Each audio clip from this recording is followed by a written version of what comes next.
that's the C-Rat service. It's like, what we're going to do is we're going to not have anything for them to put the chicken wing bones in, and we'll tell them just throw it behind you. There are lots of rodents here that will pick it up. But what we are going to do is we're going to get buckets of gelato, tubs of it, so they can have a scoop each and go to bed.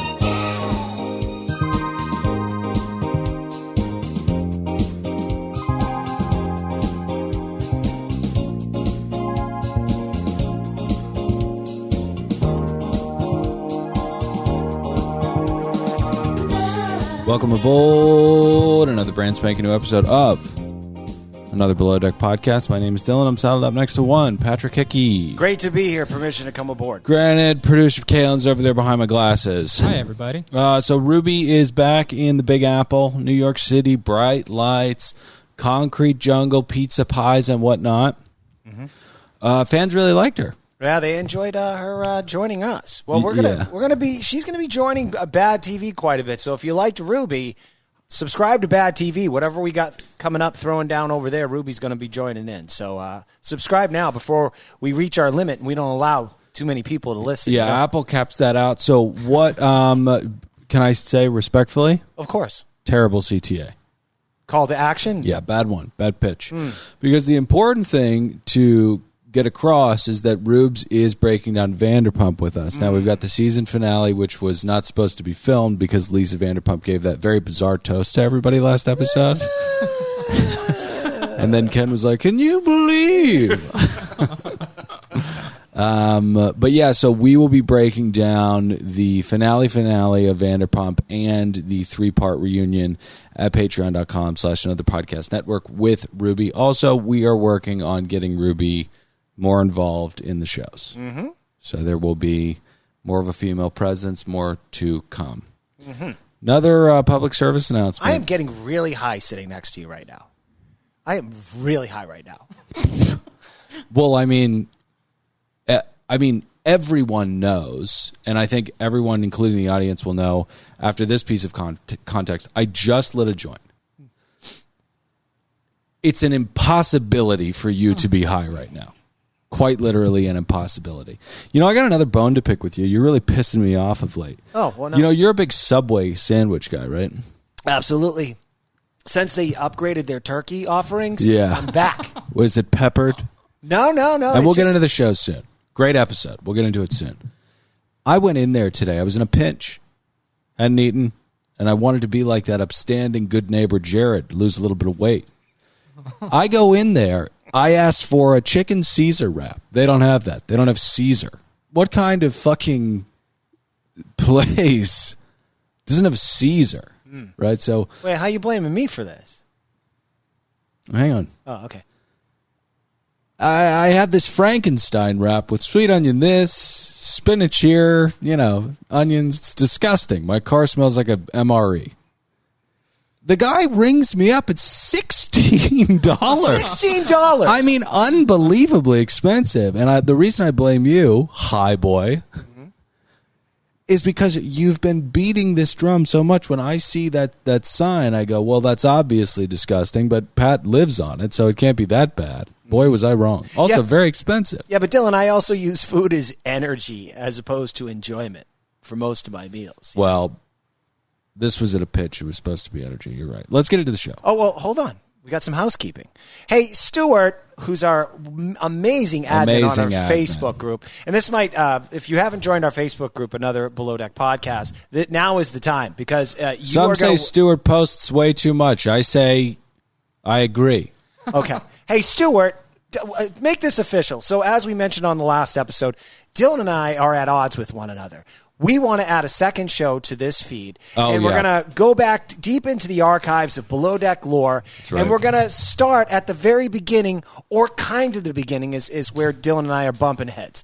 He wants to start recapping Season 1 of Below Deck from 2012. Yeah, so we'll be doing an extra one a week. Exactly. From the vault. Exactly. And I want to start on Season 2 from 2013 when Captain Lee and Kate Chastain joined the show. Right, which is to bring it back to Subway, it's like I would like a sandwich, but first take a couple bites out of it and then give it to me. Right. Because the way that you would do it is insane. All right. Right? So here's my problem with doing it from season 1. And Stuart, this is what you got to do.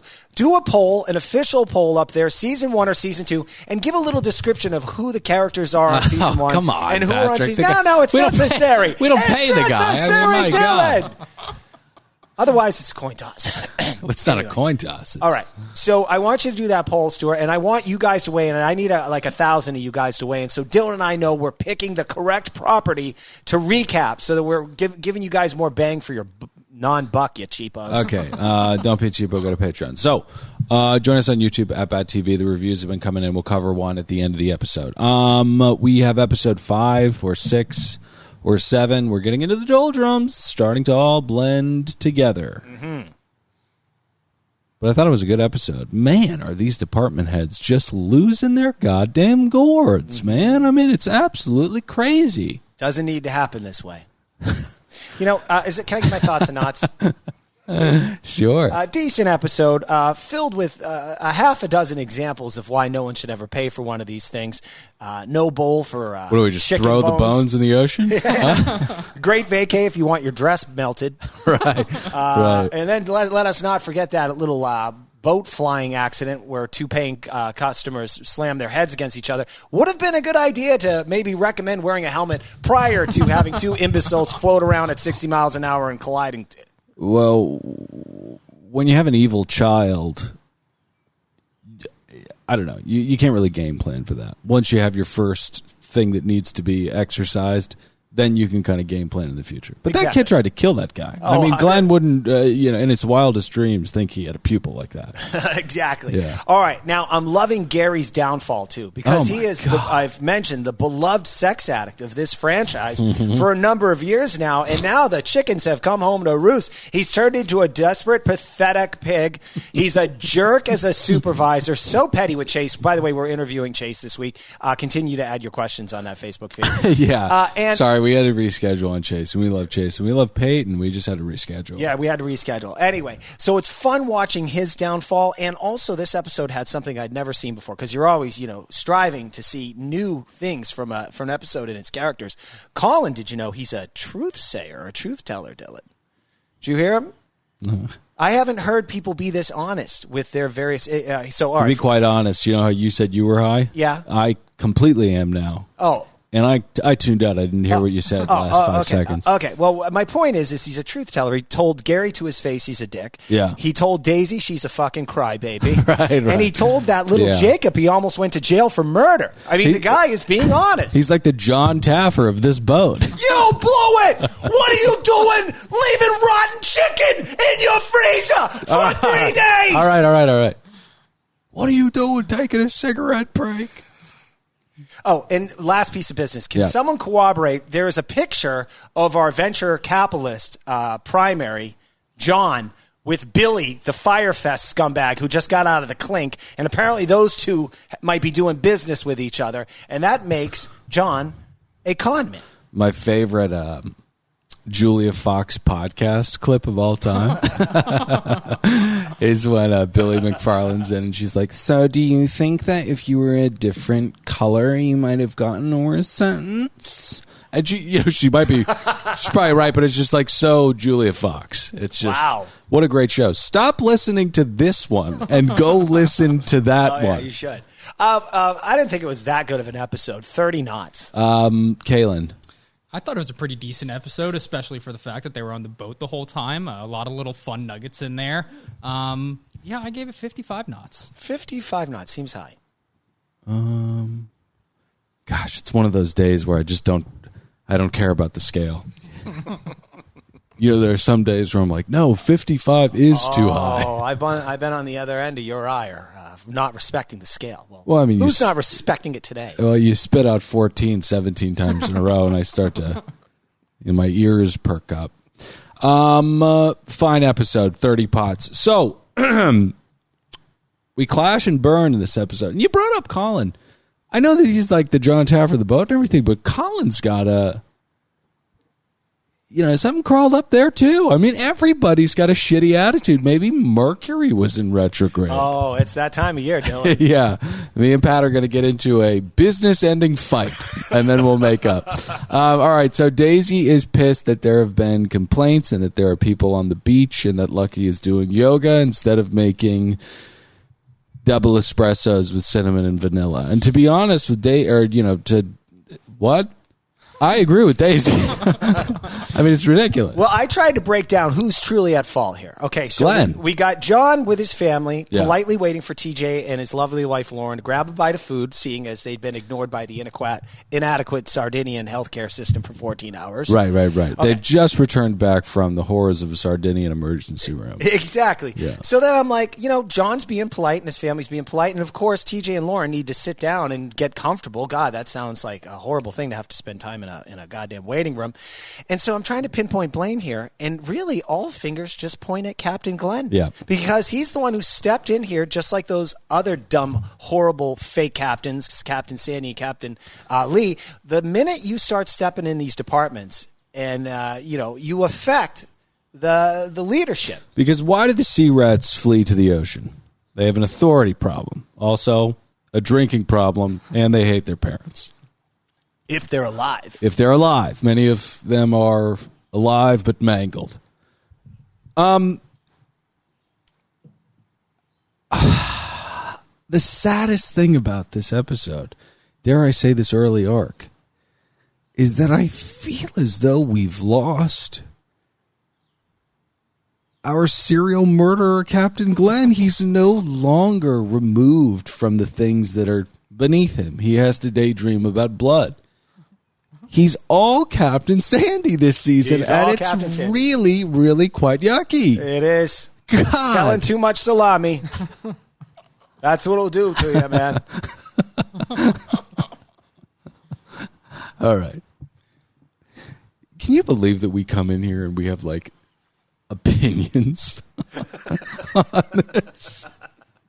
I question it sometimes late at night. I can't believe I make a living talking about this dumb show. That's what happens when you sell salami. Somebody could ask me about this in a year. I'd be like, what are you talking about? It's all a lie. I'm kidding. We care. We do care. This episode was really good. And it's sad that Glenn is no longer fun horror murder. It makes me sad. So, TJ decides to take a nap. Well, don't sleep too long. You are likely concussed. Alex is doing his best, Bikram sex cult leader thing here on the beach. I think Alex he's playing the long con. Gary is like fly paper, and Alex is I don't want to say velvet because, He's not that. Definitely not, but comparatively speaking, he's just giving people room and subtly trying to teach yoga poses. And we see it from a mile away, but it's not Gary. I mean, he's waiting till people get drunk and then he's spinning their legs in the air. Can I tell you what's happening to Gary is what happens to a lot of old guys that are really gross still hanging out at bars, hitting on 20-year-olds. He's had one way of attracting females his entire life. Yeah. And that's all starting to crumble. He's losing his hair. His face is even redder than usual. And they can smell the desperation. Okay. So Gary helps do a little dishes, breaks the sponge like a mongoloid. I mean, he just splits the fucking thing in half. It's a screw cap, Gary. We finally head to the beach. The primary throws a football and hits TJ's wife in the head. I mean, this family is attempting to do something really sinister, I think. Now, I do want to back up for 1 second because, TJ, I feel so bad for you, man. But perhaps when you got back to the boat after spending 14 hours in the emergency room of the inadequate Sardinian healthcare system, you might have let John and the family know, I might just crash out and take a nap. And perhaps he did, and that was edited out. But I thought it would have been nicer because, remember, everyone's waiting for an hour and a half while he's sitting down eating, whatever he was eating. Oh, is that what was going on? Well, that's why the picnic was delayed because John told the crew, he's like, we'll get to the picnic in an hour. We want to hang out with TJ. Yeah, how thoughtful of him. Yeah. And then I was thinking, you know what? I totally understand why TJ would blow off the picnic. Can you imagine sitting in that waiting room with all those ailments? I don't know when was the last time you guys were at an emergency room, it's always horrific things. Someone probably missing a finger, bad motorcycle accident. Sure. Some dude with a fireplace poker stuck up his asshole. Okay. No, Dylan, I'm telling you, like every third visit is someone who stuck something up their asshole. Yeah. Yeah. It's true. All kind of horrific things. Anyway, perhaps. And that concludes statistics with Pat. Well, a third of ER visits are people who have shit shoved up their ass. And it's true. Only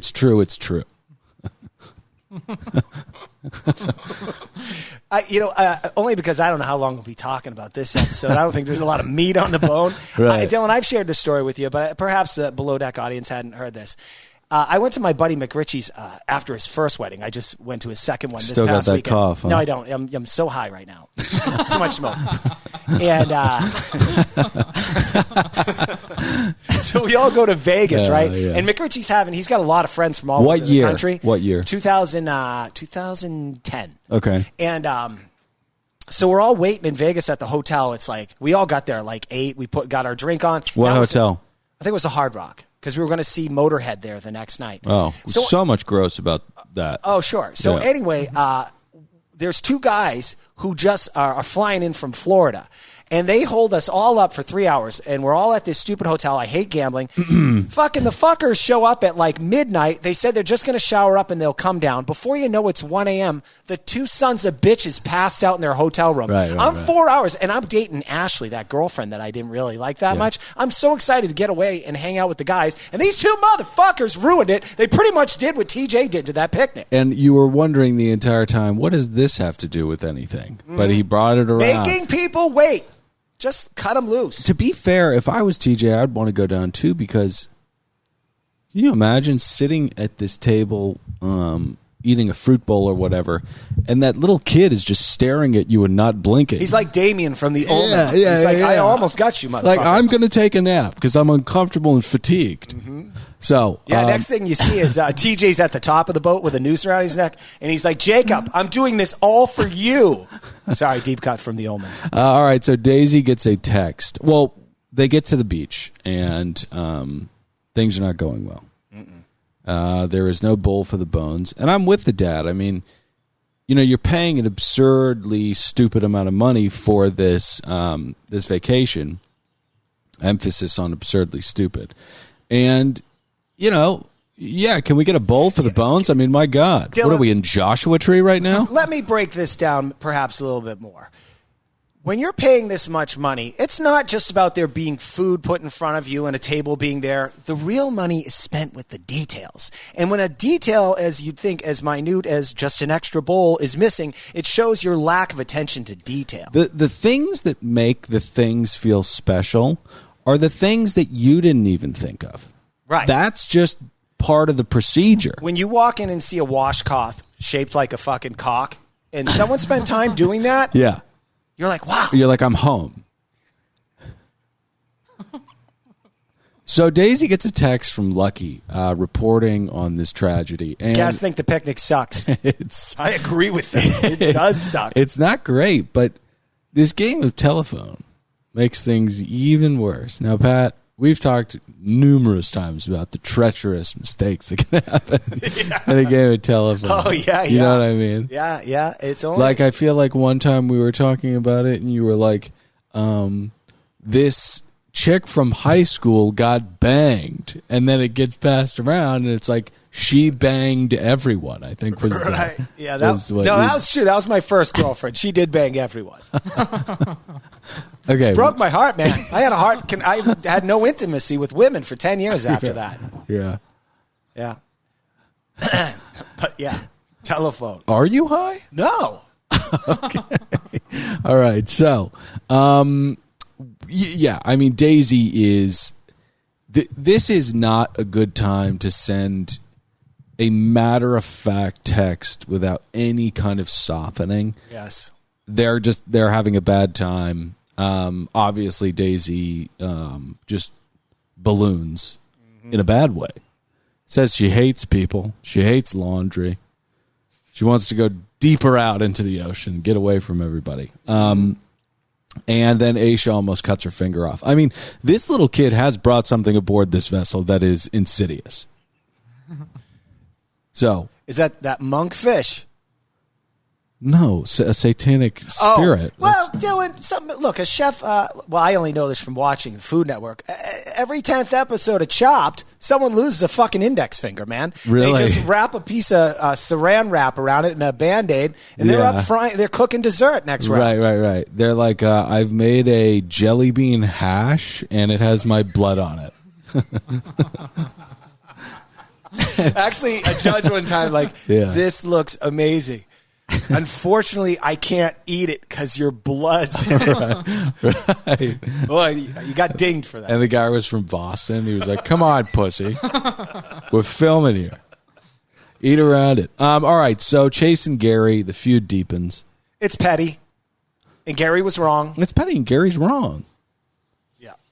Yeah, Chase gets much more leash for doing the Mickey Mouse cadence because he's under attack by an enemy that's not supposed to be attacking him. Exactly. I can't wait to talk to him about that. And, Gary's, fighting two different ailments. He's got sig brain and wet brain. He's a blackout drunk or an alcoholic. Sig brain is good. Siggies. That keeps you alert, right? Yeah. Nicotine is a neural lube. It prevents you from getting dementia. Good to know. But wet brain's a killer, though. I have that. No, you don't. So Daisy is whispering more about the horrors of the day. And this is where I'm watching the show. I'm just like, Daisy, baby girl, things are fine. Everything is going fine. You need one of those nights. 14 shots, 19 cigarettes, a game of truth or dare, and almost drowning. And just blow off some steam. Because Patrick, how many of these episodes have we seen thus far? This is the standard of care on this show. There's nothing to get that upset about. Don't even get me started on a 45-minute wait between courses after 3 pieces of tortellini. Right, that's what happens when you book these vacations. And then they bring the plates, and you hear them say, you're a fucking piece of shit when they walk away.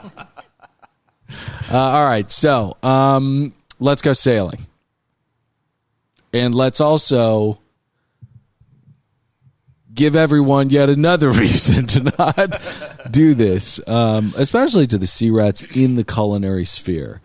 It's so dangerous down there in the kitchen. I mean, the beans, the haricot vert are just slamming into the wall. She's bleeding. This child has brought something quite evil aboard this vessel. It's really, really sad. Well, I have to say this. We want to talk about attention to detail.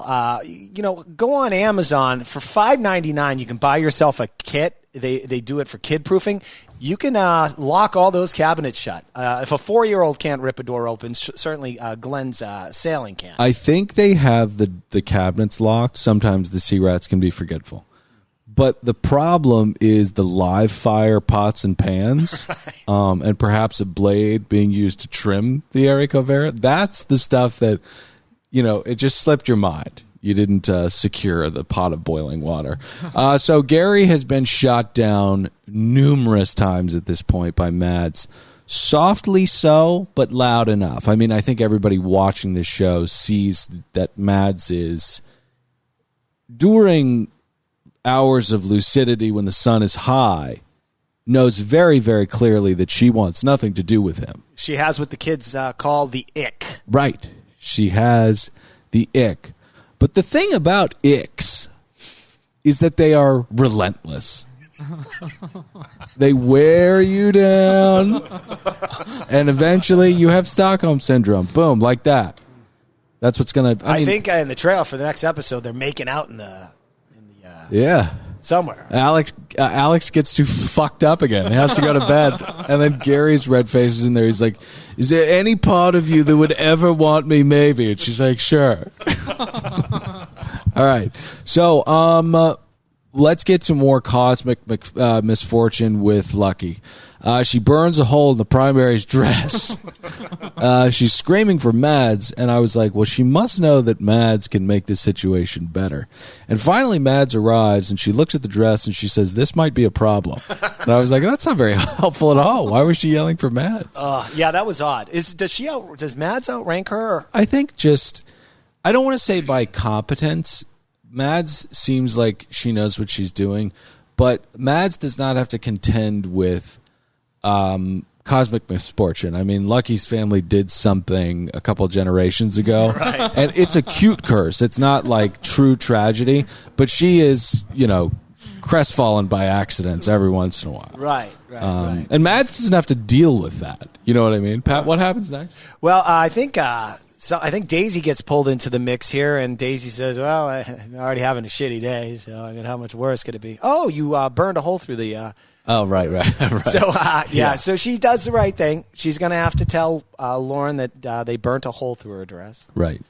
And I don't know if she does it here. Then we find out Glenn realized, this was smart of Glenn, good catch, Glenn. He's like, I know I'm invited to dinner tonight. Yeah. But I think everybody else forgot Gary was invited by Jacob. Right. So he goes down to Alicia's galley and make sure there's enough food to go around. And there is. You asked what happened next. That's luckily. What happened next. No. That is what happens next. And Daisy's day just continues to take a shit on her. Now we move on to Alex negging fat ass Mads. Did you catch this? I didn't. He was like buttoning her up, like all 105 pounds of her. And he was like, he pulled like a, he's like a,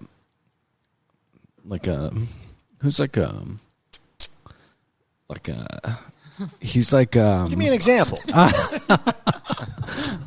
Example. No, like Tooch came to mind. Tooch. The Toochmeister, Stanley Tooch. Oh, Stanley Tooch. From Devil Wears Prada. Ah, yes. But it's more like Larry Miller in The Princess Diaries.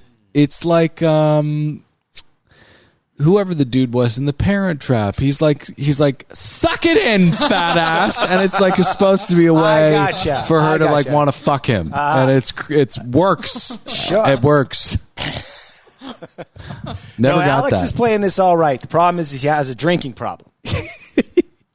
Everything else is top notch. Yeah. All right, Alex, you got this in the bag.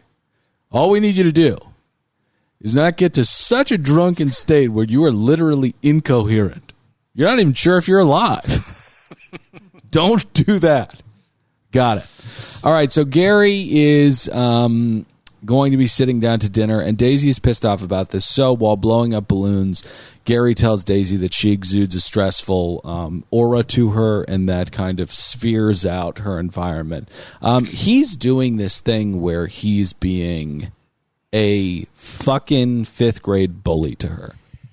It's gross. He is. And let me explain what I think's taking place here. I feel like his confidence is just being eroded, and it's throwing off his entire game. He's making him a person that we don't recognize.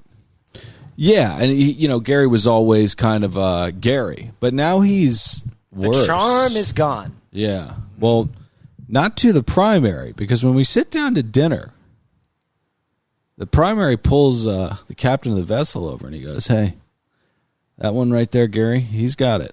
He's got charisma." And Glenn's like, "What are you saying?" First up is homemade tortellini with garlic confit and truffle, microplaned over the top. And we have some time in between courses. 45 minutes to be exact. So unbelievable. I just ate 3 pieces of pasta. I mean, that's insane. I know. But luckily for us, within this 45-minute gap between those 3 bites of pasta and the monkfish is a history lesson. We finally learn the, etymology? Is that what you say? The origin of story. The name Parsnips 3. Oh, that was nice. Now, it turns out there was a knight. And that's what the boat's named after. So, local monkfish is up next with lobster tail and artichoke puree.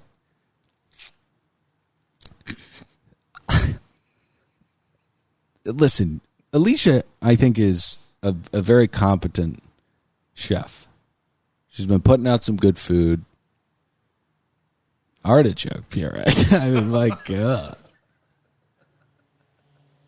It's gross sounding. This charter is cursed. Filet with pea puree and parsnip chips is up next. And then we cut from this dinner to Chase picking at his toes and browsing XXX videos on his cell phone. I'm like, what are we doing here? At least he's doing it in his room. Earlier, fucking primary John was grabbing his balls in front of his kid. Yeah. Yeah, I bet he's a fucking ball sniffer, too. Crazy. Smells his fingers. Crazy how gross that is, because we've talked about what we would do, and it's nothing even remotely close to that gross. I mean, we've talked about taking a shit on the teak, but we would never scratch our balls or anything. He's touching railings. Ugh.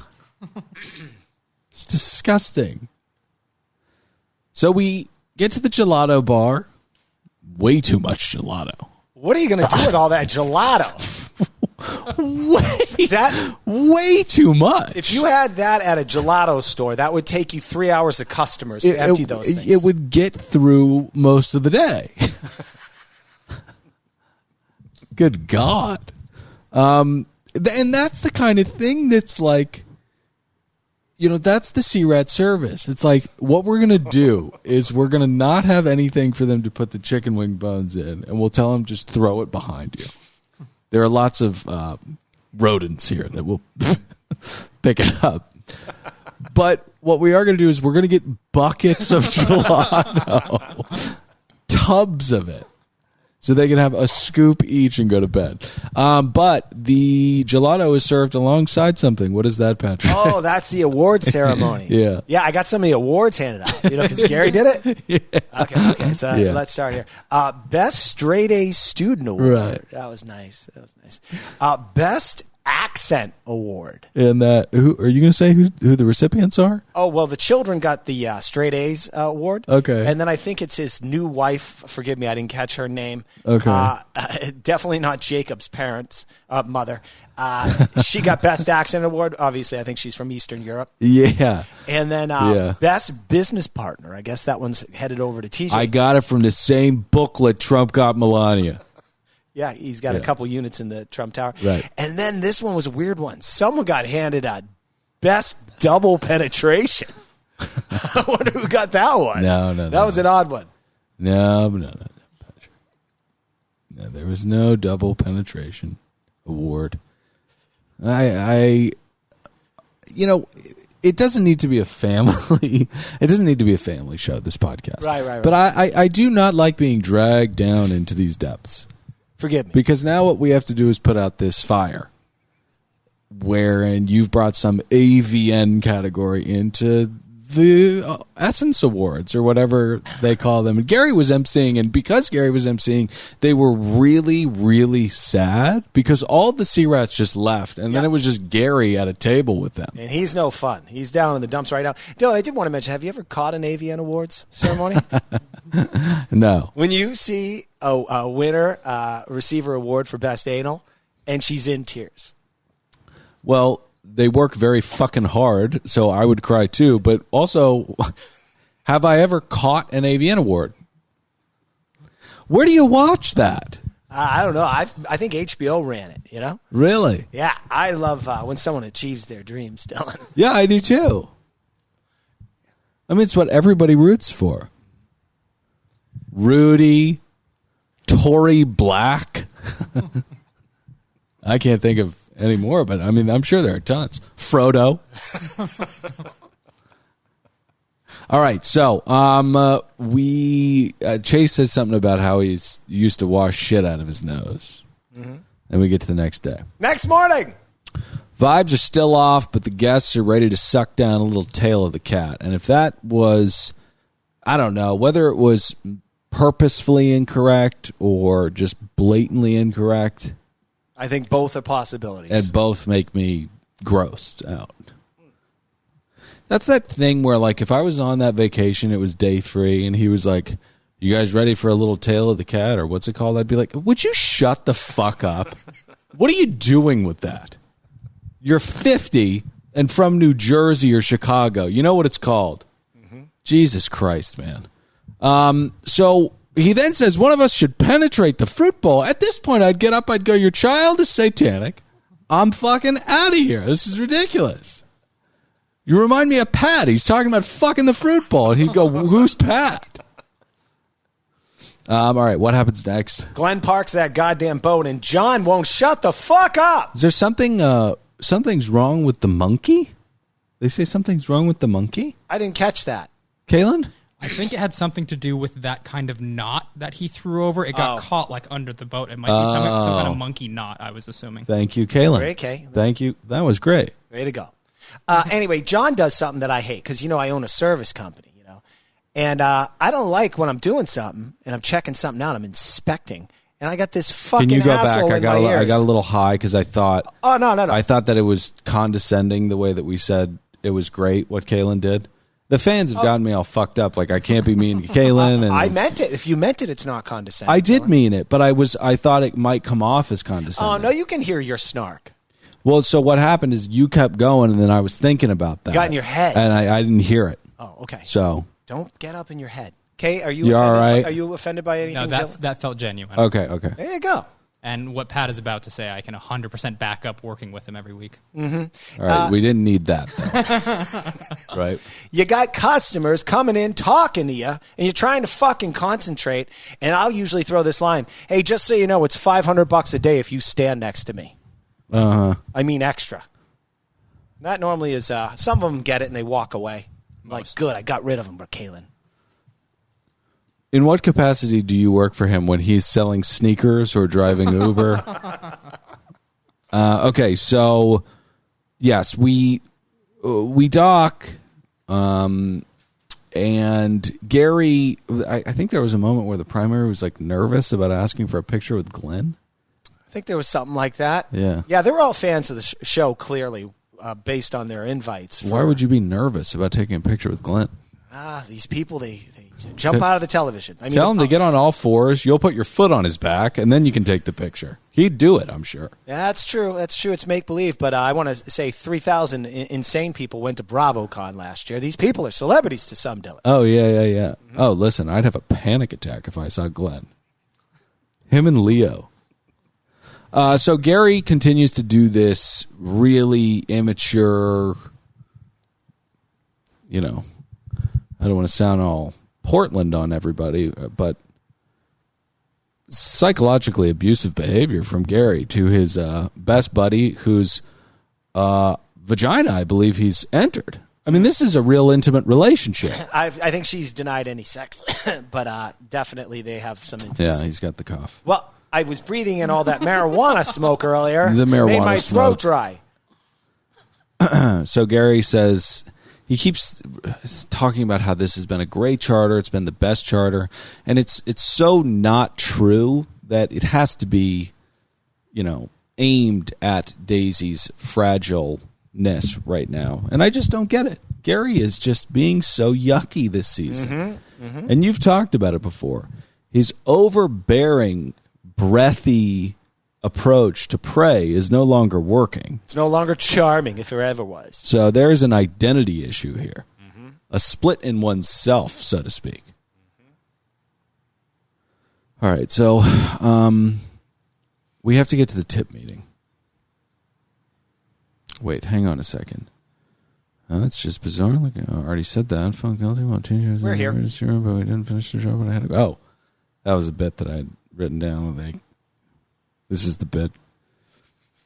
When they're no, don't flag it. We don't need to cut anything. Oh, okay. Yeah, we'll leave that all in.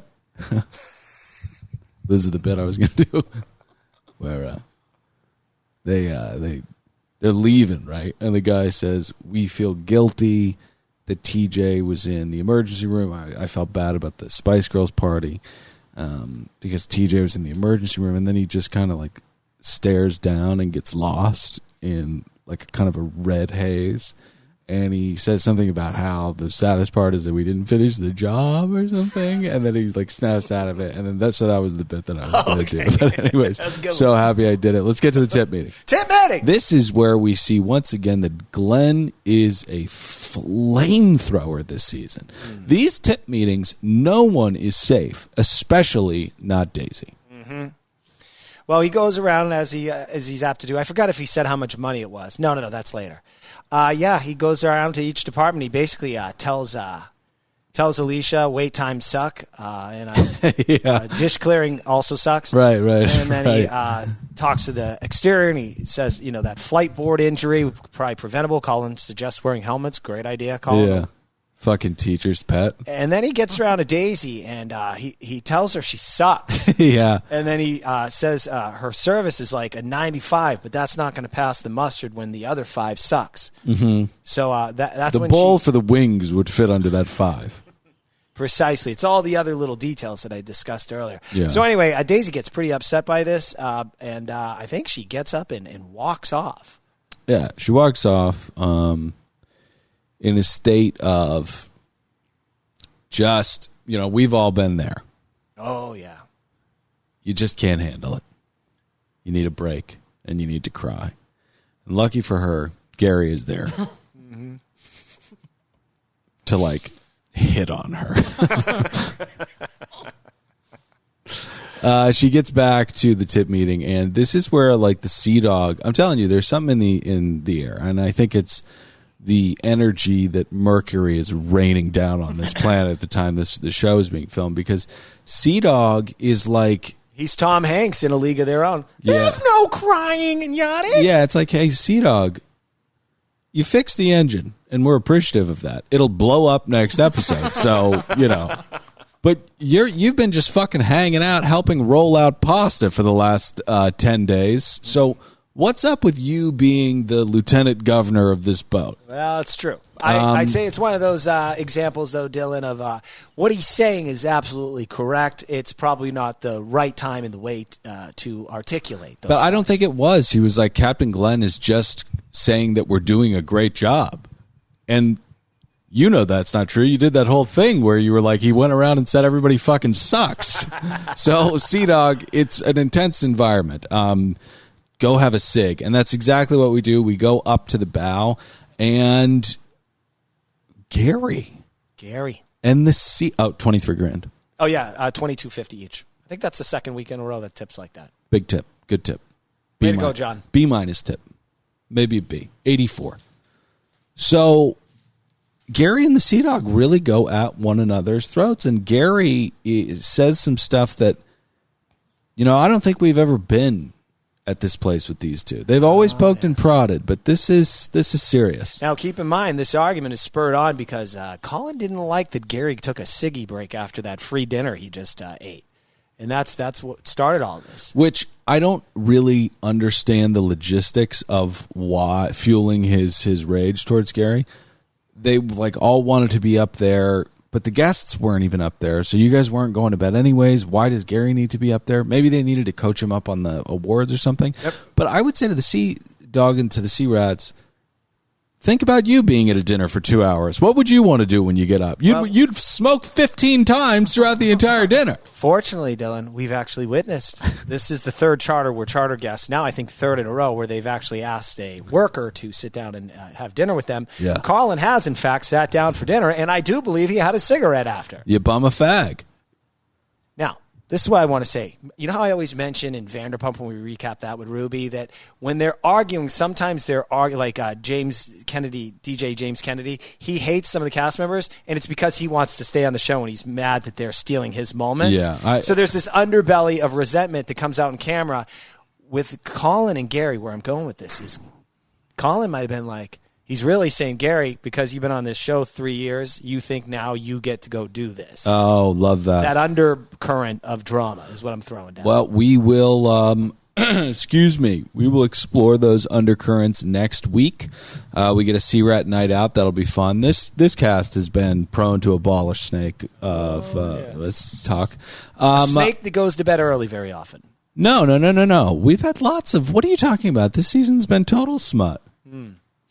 I don't think anybody's consummated their relationship yet. Well, Patrick, I mean, you can't hasten people like that. I mean, that's an intimate thing. Yeah, but they're sea rats. That's a good point. All right.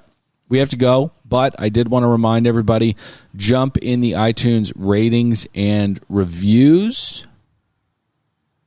And leave reviews not like this. Yikes. No. 4 stars from Linda Yoga Girl. Now, I wanted to tell people that you can do this. And our craziest fans do, where they will redo their reviews. If you just feel like writing something new, go ahead, only if it's nice. But what nut jobs do is they like have a new, and they're manic, right? So they're bipolar. They'll go from 5 stars to 2 stars to 1 star. I mean, it's just all over the place, right? The spectrum. So guys, this is from Linda Yoga Girl. Guys, this was rough. You've got it backwards. More B words and less talk of violence. Oh, boy. Let it rip with the offensive talk about sea rats and guests. That's what we're here for. Not graphic descriptions of physical violence. I don't remember us doing that one. I don't think we've ever done it. Maybe that was a bad review to read. Oh, no, I think that's good. You're nailing it. Don't leave reviews like this. Don't leave reviews like that. Leave reviews like this. Welcome Aboard by Sardinia Major Crimes. This is 5 stars. This is my favorite podcast that I listen to and has overtaken many on its way to becoming number 1. Hope we get there. The guys have been in full form over the last 2 seasons, especially. Ruby was a great addition this week and hope she becomes a mainstay. Kaylin is cool too, I guess. Keep up the good work. Parentheses, please don't read this on air. Now that has everything.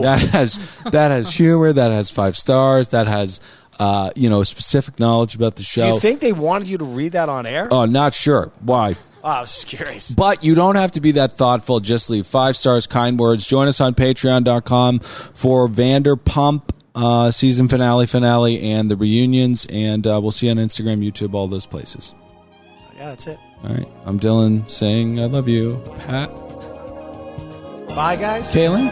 Later.